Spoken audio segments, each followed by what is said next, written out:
Hello again, welcome back. One of my favorite things about snowballing is that it's a genuine demonstration of the butterfly effect. Seriously, Ellen cleanses badly here, and thanks to an unfortunate use of one of her teammates' builds, she ends up dying to the exact same fountain that she cleansed at just minutes prior, while also taking down two of her teammates in the process. The butterfly effect is why Plague, even when she's in the worst state she's ever been, can still grab herself some pretty absurd frags. Now, with all that being said, what the fuck was I doing in the Triassic period to warrant the complete eradication of snowballing as a whole? There's one change buried amongst the great quality of life stuff that will break snowballing as a whole. Then there's the other change that can be intentionally weaponized by survivors to make killer games completely miserable. As you might imagine by how hard Conviction hit her, this alone would practically be the death of Plague, and that is before she contends with the much scarier changes. Now, since I got a little bit of flack last time for focusing heavily on Plague in a Plague-centered video, I'll be talking about the effects these changes have on every killer, not just Plague, even though what I'm going to be talking about is vaguely Plague-shaped and is also Plague at 20% opacity. Just don't think about it, okay? Alright, with all that being said, let's get to the scariest change of the entire anti-slugging update. The ability to recover while crawling. Not only does this weaponize all the other changes to make them all uniquely broken, but it fundamentally deletes all risks to being slugged.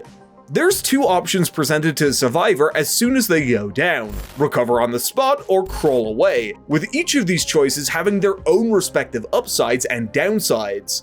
Recovering on the spot allows your team to pick up much quicker, but at the cost of greatly adding to the killer's pressure. Since most killers can't teleport across the map instantly, they'll still be relatively close to the down while chasing one of your teammates. So this singular choice puts 3 people in danger of being mauled by the entity's friendliest pitbull. On the other hand, crawling away reduces the killer's pressure, but it takes much longer for your teammates to pick up. That could be a bit of a problem when Timmy 2-Tap gets absolutely mangled by a Blight player high on Adderall. In that type of situation, you urgently need everyone on hand to stabilize a situation. While there are mix-ups like crawling to pallets to recover under them, in most snowballs you usually see one strategy or the other. Typically, good survivors would min-max the positives and negatives of each decision just to cause as much damage to a killer's snowball as much as humanly possible. However, with Basekit Tenacity, there's only one option, and it is ridiculously strong. Just crawl away, 5Ed. Not only does this significantly reduce the killer's pressure, but it also allows you to get back up much faster. This alone would kill snowballing, but it's also going to make natural slugging even more painful. Let me just give you a quick example. Flashlight users, background player. If you've ever been hit by this, then you'd know how absurd it can be, because it simply can't be countered by just turning around. You have to physically push them away just so it's more difficult for them to find an angle. There's just, a slight problem with that now. Thanks to the Basekit Tenacity, the survivor got to a pallet much quicker because it's literally the only option they could have took. Now, due to no fault of your own, you're sitting in a lose-lose situation that you're forced to slug in.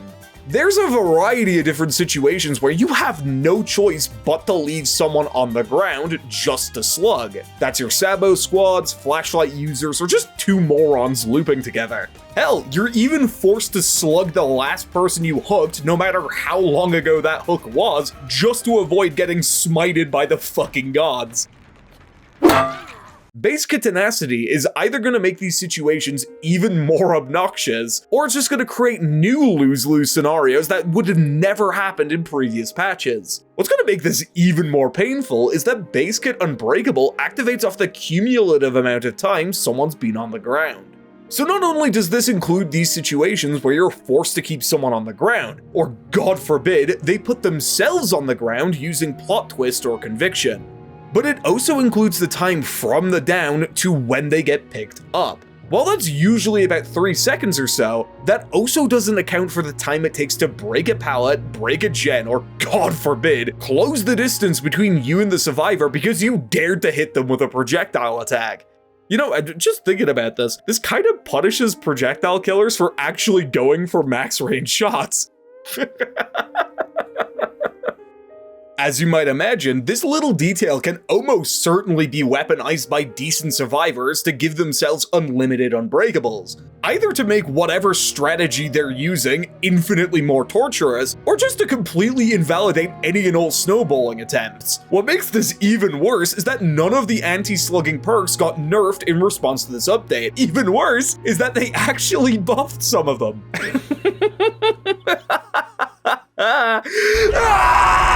I'm gonna be TBH honest with you, team. Going against these type of survivors who will go out of their way to keep you on the ground is annoying as hell to deal with as an experienced killer. If you're not an experienced killer, then good luck, you're gonna need it.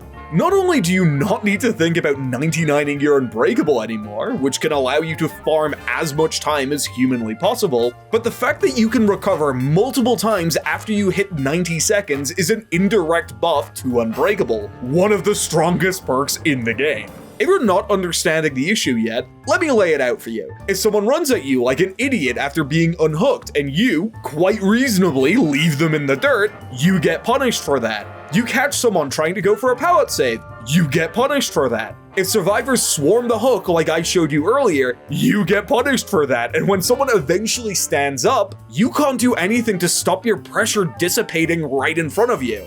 God help you if you're looking to snowball at any point or just want to give yourself some room to try. Remember that every second someone's on the ground is a second you don't have when you're trying to get a little bit active. So if you recognize that you're in a very juicy situation to go on a rampage, you have to genuinely do math to figure out how much time you have until someone can invalidate all of your work. As you might imagine, especially against newer players, you can run incredibly short on that because you panicked and didn't deal with a situation as efficiently as you could.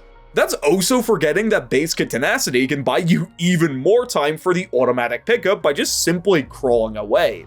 It's baffling to see how much of this update can be weaponized into the most torturous thing on the planet. I mean, being able to recover without crawling obviously exacerbates the issues with the slugging changes, but like I said, even Basekit Unbreakable can be weaponized. Remember that not everyone can or even likes tearing multiple people in half like I do. For the average killer, this situation is nerve-wracking, and that's before you allow survivors to stand up scot-free. It's crazy to realize this because it's not intended to work this way. Its sole intention is just to punish killers with sudden onset dementia. So if Behavior doesn't want to nuke this patch from orbit, there's 2 changes I want to propose, specifically for the slugging changes. One for the mechanic itself, and another change that I think would be a good change for the game as a whole. First and foremost, automatic recovery while crawling needs to go. But to get a lot more constructive, I think the 90 seconds of cumulative time can be changed to only being for a specific down. This practically removes any potential for the mechanic to get weaponized, while also punishing people trying to bleed you out for no reason. Now the second change I want is a little different. You see, it has to do with the plague, baby. I love my wife and here's plague. Let's go plague. Since Behavior has given some painkiller buffs to Gramps over here, and Plague didn't get any, despite being far more reliant on slugging, I might as well shoot my shot for a painkiller buff for her.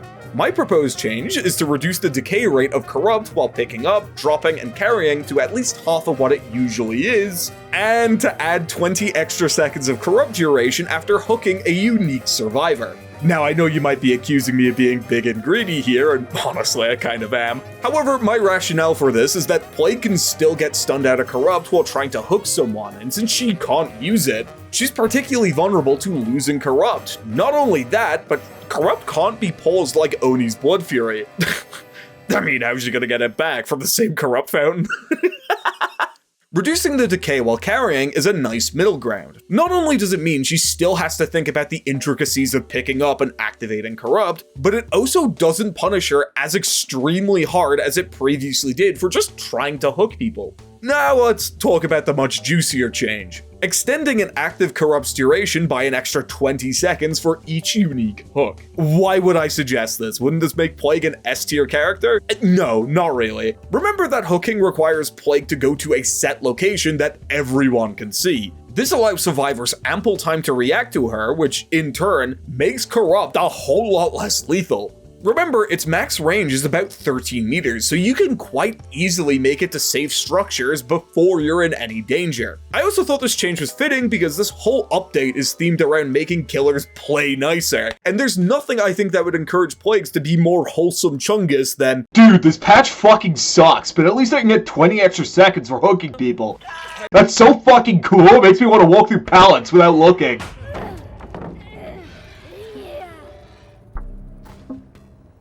You guys just don't understand, huh? All of this? It's nothing compared to what comes next.